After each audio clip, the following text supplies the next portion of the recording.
mais parce que c'est ce que j'ai dit qui m'a amené en prison. Et c'est une joie d'aller en prison pour le Great Hachem, pour la vérité. Alors, il m'a dessiné une image, et cette image qu'on va aller sculpter. Mon chevalier guerrier s'est retrouvé dans le royaume que je connais bien, un royaume égyptien, enfoui dans les profondeurs de la terre. Mais avant, le Dieu qui gouverne le globe terrestre l'a élevé autour du globe terrestre. Et là, il a vu la même magnifique femme que j'avais vue qui portait un collier. Elle avait beaucoup de cheveux et portait beaucoup de bijoux comme une reine. Elle avait une pierre au front.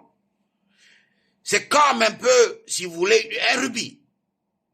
Et ses yeux avaient la même connotance que les yeux d'une vipère.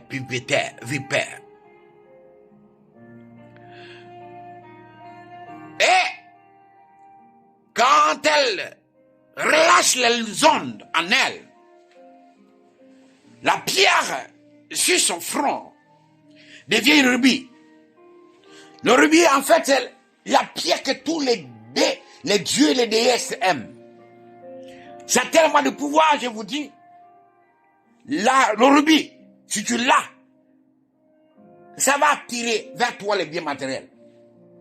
Le vrai rubis, voilà, c'est les pays qui ont un rubis, ils ont des guerres. Par exemple, c'est en Sansuti. Il y a le rubis. Mais le pays n'est pas stable. Mais c'est un pays bien conçu. Hein. Les pays où là où vous voyez le rubis, c'est que les dieux sont là pour aller voler ça. Le rubis est une pierre de Dieu.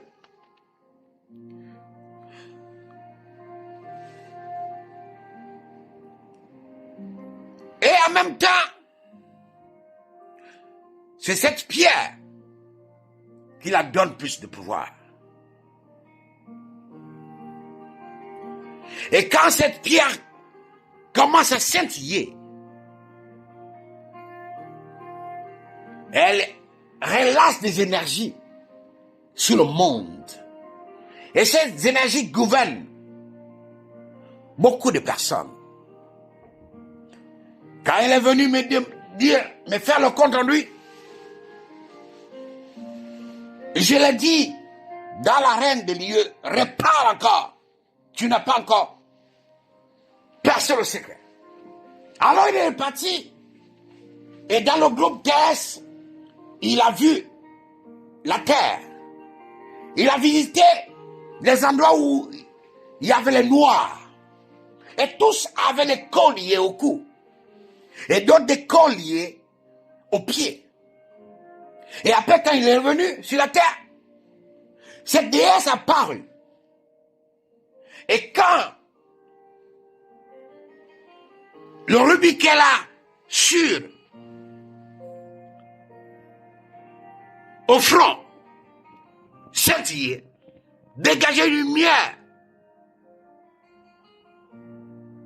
et qui contrôlait toutes les personnes qui portaient les colliers au cou et aux pieds. Les personnes, elles prenaient contrôle des personnes et des personnes devenaient des vampires, étant inconscientes de ce qu'ils font. Les personnes devenaient ses servantes. Alors ils se remettaient à poser des actes qui la glorifient, qui la donnent de force. Et ces personnes n'aiment pas être sur place. Elles devenaient des vampires. Elles marchent dans tous les sens sans le vouloir. Tout ce qu'ils posaient comme acte était involontaire. Mais c'est quand le rubis, sur son front, s'arrête de briller, la personne en même temps est consciente. Et ces personnes, je vous dis, ont une puissance de voir le futur. Ils ont la capacité de voir ce qui va arriver demain. Convenablement. Voilà pourquoi elle-même, parfois, elle englobe ta tête d'un ruban qui te permet de ne pas voir ce que tu vois la nuit. Tu sais que tu as rêvé, mais tu n'as pas la capacité de te souvenir de ça.